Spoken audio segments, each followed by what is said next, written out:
Les gens du monde, ils nous reconnaissent. Les gens dans l'occultisme nous reconnaissent. Je vous rends un témoignage.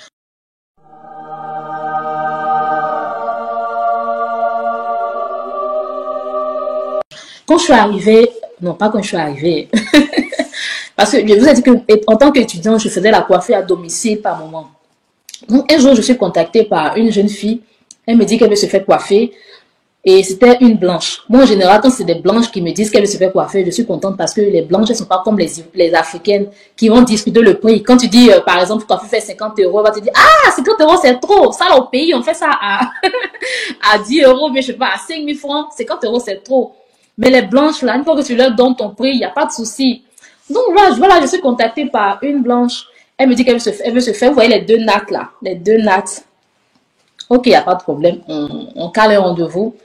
Et elle me dit, je vais te chercher à la gare, il n'y a pas de problème. J'arrive à la gare, je vois la jeune fille avec une dame. Je salue tout gentiment. Moi, je souris beaucoup, je suis quelqu'un, je suis toujours souriante. Voilà.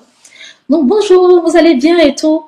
Et la dame, tout de suite qui accroche, qui aime ma personne. Ah, ça va, vous allez bien.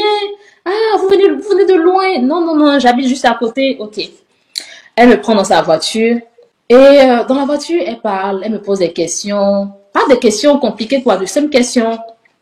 Et dès qu'on arrive chez elle, je vois qu'il y a des personnes, vous voyez, les blancs, ils sont beaucoup curieux. Donc, quand on voit une blanche avec une noire, ils ont des regards bizarres. Donc, on arrive dans son quartier et je vois les gens qui me regardent bizarrement. Les gens qui me regardent bizarrement, je ne comprenais pas, mais je me suis dit que comme ceux-là, ils sont curieux, c'est pourquoi ils me regardent bizarrement.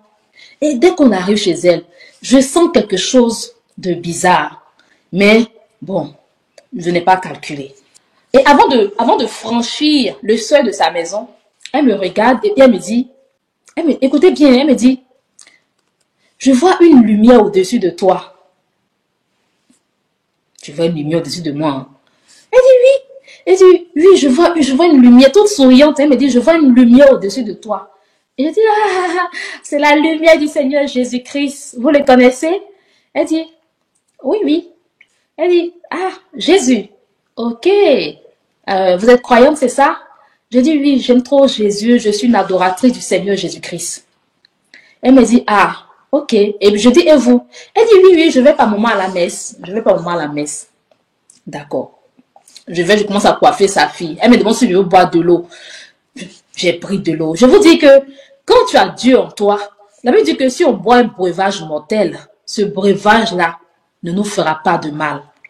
Si vraiment tu es un enfant de Dieu, quelqu'un peut t'envoûter et cet envoûtement-là va se transformer en bénédiction en toi.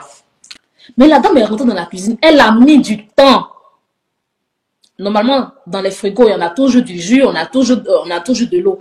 Mais la dame a duré. Mais bon, je n'ai pas trop calculé. Elle venait m'a ramener un verre de jus. J'ai bu, j'ai prié dessus et j'ai bu. Et quand j'ai fini de coiffer sa fille, elle était contente. Elle m'a dit, ah oui, tu as bien coiffé ma fille, tu es moins chère et tout. Et qu'on va te prendre maintenant. C'est toi qui dois coiffer ma fille, qu'elle fait ça toutes les semaines. Donc, dans mon cœur, je vais commencer à faire mon programme en même temps. Il dit, ah Dieu merci, ça là. Si j'ai une coiffeuse, une petite coiffeuse qui habite juste à côté de chez moi, qui me donne ne serait-ce que 30 € chaque semaine, c'est déjà bien. La dame me dit que c'est sûr qu'on va te prendre. Chaque semaine, on va t'appeler pour venir coiffer notre fille tous les samedis. J'étais content dans mon cœur. J'ai fini de coiffer sa fille. Elle m'a pris dans sa voiture. Pendant qu'on était dans la voiture, elle me dit que je vois un garçon, je vois un joli garçon dans ta main. Je dis, ah bon, vous voyez un garçon, comment ça? Moi, au début, je n'avais pas fait le lien, je ne savais pas que c'était une voyante. Elle me dit, je vois un garçon dans ta main. Là, je trouvais ça bizarre. Je dis, ah mais dites-moi, vous êtes une voyante? Elle dit, oui, par moment, vous voyez, une voyante. Et présentement, tu es dans une relation très difficile. Cet homme-là, il te fait beaucoup de mal. Il n'est pas bien. Et le Saint-Esprit m'a dit automatiquement que ne réponds pas. Là, elle te dit, il n'est pas bien. Même si le frère avec qui tu es n'est pas bien, ne lui dis pas oui, il n'est pas bien. Sinon, ça sera une porte. Elle va entrer dans ta vie pour tout puiser. Elle dit, il n'est pas bien. Je n'ai rien dit. Je n'ai pas répondu. Elle dit, mais franchement, ce n'est pas une bonne relation. Et je ne parlais plus, j'ai pris mon téléphone parce que si venait de me dire que n'ouvre pas la porte, ne réponds plus parce qu'elle va rentrer dans ta vie. Et c'est comme ça que je suis rentrée à la maison. La dame ne m'a plus jamais appelé. Sa fille Je voyais sa fille toujours poster des annonces. Je cherche une coiffeuse à domicile. Mais souvent, j'envoyais des messages à la petite pour dire, ah, mais je suis disponible, tu m'as oublié. Elle ne me répondait pas. Pourquoi? Parce que je dérangeais. Les voyants, les démons. Si tu es un enfant de Dieu, Satan ne prendra pas plaisir à travailler avec toi. Satan ne sera pas content de te voir dans sa présence. La dame, on avait bien parlé, tout s'est bien passé, mais pourquoi m'a pas rappelé? Pourquoi sa fille m'a pas rappelé? Parce qu'elle s'est rendue compte que oui, celle-là, elle est gentille, c'est vrai, mais le fait qu'elle ait été dans ma maison, ça a peut-être gâché quelque chose. Donnez-vous vraiment à Jésus. Soyez remplis de l'esprit de Jésus. Si vous êtes remplis de l'esprit de Jésus, quand même des gens, les gourous des sorciers vous verront, ils auront peur. Est-ce que vous savez combien de fois des gens sont dans le secret? Les gens se combattent pour nous faire tomber. C'est vrai. Il y a des sorciers et des sorcières qui nous entourent. Quand ne vont pas s'imaginer que celle-là pratique le mysticisme. Ces personnes nous voient parler de Jésus et ils sont là, ils disent que celle-là, faut que je la fasse tomber.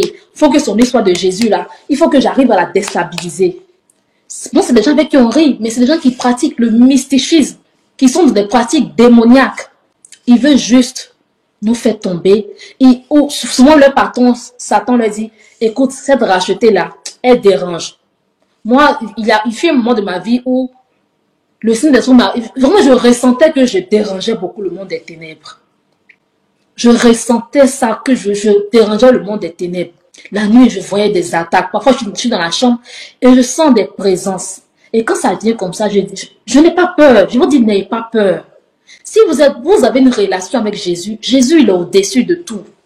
Quand je sens ces présences démoniaques, je m'assois tranquillement. Ou parfois, je suis couché et j'ordonne au nom de Jésus. Esprit démoniaque, vous libérez cette chambre au nom de Jésus. Esprit démoniaque, vous libérez cette maison au nom de Jésus. Ils font partie.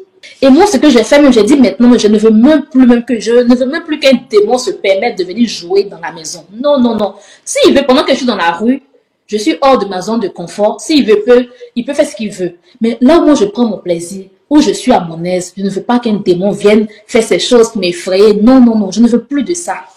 Partout vous êtes, parlez, dites, ce territoire-là, ça m'appartient. Je ne permets pas à Satan de venir faire ce qu'il veut dans cette maison. Je ne permets pas à Satan de venir s'aimer du poison dans la chambre de mes enfants. Levez-vous, vous avez des enfants, les parents, priez pour vos enfants. Soit vous qui avez des enfants là, je vous en supplie, priez pour vos enfants. Satan, c'est dès le bas âge qu'il détecte les choses. Moi, dès le bas âge, des voyants m'arrêtaient. Je ne sais pas que c'était des voyants, des gens qui me voyaient dans la rue et qui me disaient, ah, qui me regardaient profondément parce qu'ils savaient que celle-là, Dieu va l'utiliser dans un domaine de la délivrance, du spirituel. Donc, des gens ils me voyaient dans la rue et ils m'arrêtaient. Des gens me disaient, ah, grâce au, viens manger. Et moi, j'allais manger. Des vendeurs. Moi, avant, quand je rentrais, même jusqu'à présent, ça continue. Hein. Quand je vais dans une boutique, si tu as ton business et que je vais là-bas, tu verras des clients qui vont venir. Et quand je n'étais pas encore convertie, étant dans le monde, ça avait baissé un peu. Cette toile avait baissé un peu. Mais avant de connaître l'impudicité, des gens venaient me chercher à la maison pour que je mange leur nourriture. Quand j'arrivais dans une boutique, des clients venaient. Oui. Je ne dis pas que me lancer des fleurs, mais c'est ce que Dieu fait avec moi. Mais quand j'ai commencé à mener la vie de débauche, quand la Bible dit que le péché, c'est le péché qui gâche la vie, ce n'est pas faux. Quand j'ai commencé à mener la vie de débauche là, cette lumière avait commencé à baisser. J'avais remarqué que ce n'était plus comme avant. Les gens ne me sollicitaient plus trop pour venir manger la nourriture, pour venir acheter la première sur le truc. Parce que le péché, ça vole la lumière. Le péché vole la grâce. Il y a des gens que je ne connaissais pas. Je vous dis, une fois, il y a une dame, en ce moment, je ne savais même pas que moi, dans ma vie, j'allais voyager. Une dame m'a vue. Et quand elle m'a vue, elle a commencé à trembler. Elle pleurait. Elle pleurait. Je dis, mais tata, qu'est-ce que tu as? Qu'est-ce que tu as? Elle dit, grâce au, si tu vois ce que je vois. Si tu vois ce que je vois. Je dis, mais il y a quoi? Il y a quoi? Elle dit, ma fille, Dieu. J'ai dit, ah, mais c'est là, qu'est-ce qu'elle a? Les gens qui sont dans le monde spirituel, ils voient des choses. Des gens savent que telle personne, elle est destinée à être utilisée dans le domaine, je sais pas, dans le domaine de l'entrepreneuriat. Dieu va puissamment la bénir dans son business. Et quand les gens qui sont dans le mysticisme voient ça, là, ils veulent travailler avec toi. Ils veulent être amis avec toi parce qu'ils savent que s'ils sont amis avec toi, ils pourront voler cette grâce. Vous qui êtes beaucoup dans le domaine de l'entrepreneuriat, je ne sais pas pourquoi je parle beaucoup de ça. Hein. Il y a des gens qui vont vous dire, ah, moi je veux travailler avec toi, je vais te donner des articles pour que tu vendes. Priez dessus d'abord. Priez. Ne vous mettez pas en affaire avec n'importe qui. Parce qu'il y a des gens qui peuvent venir travailler avec vous. Hein. Vous pensez que c'est pour travailler, mais non. Ils savent que s'ils travaillent avec vous, ils pourront voler votre grâce. Soyons vigilants. Ne soyez pas, on dit pas d'être coincé. Oui, côtoyez les gens. Mais il y a des choses là, avant de parler, demandons au Saint-Esprit. Avant de vous engager dans les affaires, Seigneur Jésus-Christ, qu'est-ce que je dois faire? Est-ce que c'est ta volonté? Parce qu'il y en a qui viennent pour voler votre grâce. Il y a des hommes qui viennent vers vous, juste pour coucher une seule fois avec vous. Et comme ils couchent avec vous, ils prennent votre potentiel, ils prennent votre grâce, excusez-moi. Il y a des hommes qui vont seulement vous remettre de l'argent. Une fois que vous prenez cet argent-là, les difficultés financières que vous allez rencontrer, c'est Dieu seul qui sait. Les filles, parfois on se dit que non, c'est forcément les relations sexuelles. Mais entre nous chrétiens, les chrétiens, vous êtes là, tu as un fiancé ici, pendant que tu parles avec le frère Jonas, ailleurs tu as un autre frère, un autre frère Frédéric, que tu fais par moment des petits cadeaux que tu acceptes. Est-ce que tu connais la vie du frère Frédéric? Est-ce que tu connais sa vie? Est-ce que tu connais la vie du frère Jonas, même s'il parle toujours de Jésus? Est-ce que tu connais sa vie? Le monde spirituel est réel. Le monde spirituel est réel.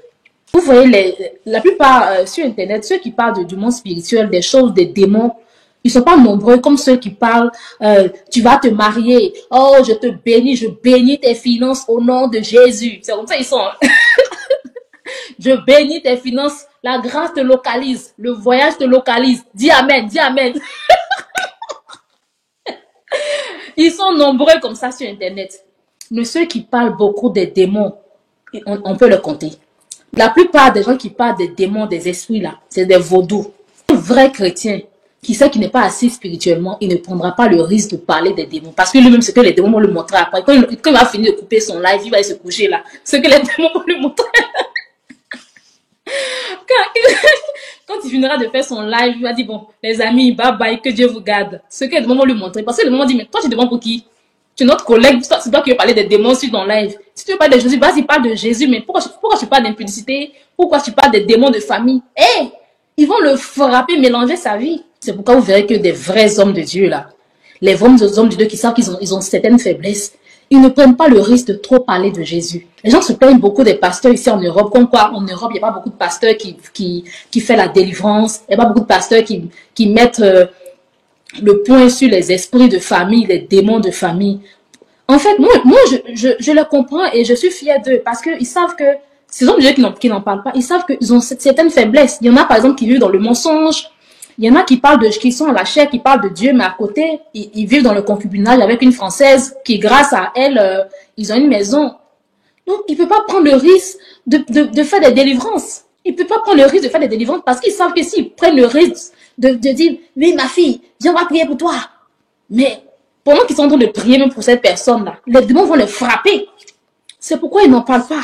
Donc, les amis, nous, dans le secret, comme de nos jours, il est tellement difficile même de cerner les vrais hommes de Dieu. Nous, dans le secret, prenons la Bible. Lisons-la tous les jours. Tous les jours. Ne passez aucune journée. Je vous en supplie. Je vous dis ça de tout mon cœur. Je ne vous connais pas. Peut-être que ceux que je connais, parmi ceux qui sont connectés, ceux que je connais personnellement, peut-être qu'ils n'atteignent même pas 10. Mais je vous en supplie pour l'amour de Dieu. Courez après Dieu. Lisez la Bible tous les jours de votre vie. Ne passez aucune journée sans ouvrir la Bible. Je vous dis aucune journée sans prendre la Bible. La Bible est merveilleuse. La Bible, c'est le miroir de la vie. La Bible, c'est le succès. Quand tu lis la Bible, tu n'auras pas besoin même que Racheté te parle. Tu n'auras pas besoin que le plus grand homme de Dieu te parle.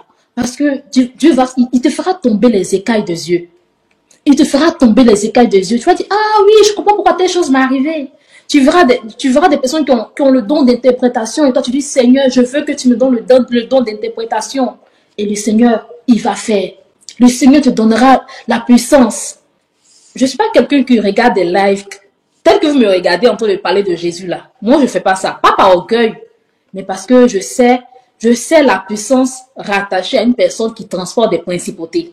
Si tu me vas regarder un live, c'est que c'est un homme dont je suis sûr que cet homme-là, il a vraiment Jésus en lui. La seule personne sur TikTok que moi je prends mon temps le seul homme qui parle de Jésus, que moi, grâce, je prends le temps de regarder le live, plus de 30 minutes. C'est un frère, je ne sais pas si vous le connaissez, il s'appelle Serviteur. Lui que moi, je prends mon temps pour regarder 30 minutes. Sinon, tous les autres hommes de Dieu qui font des lives là.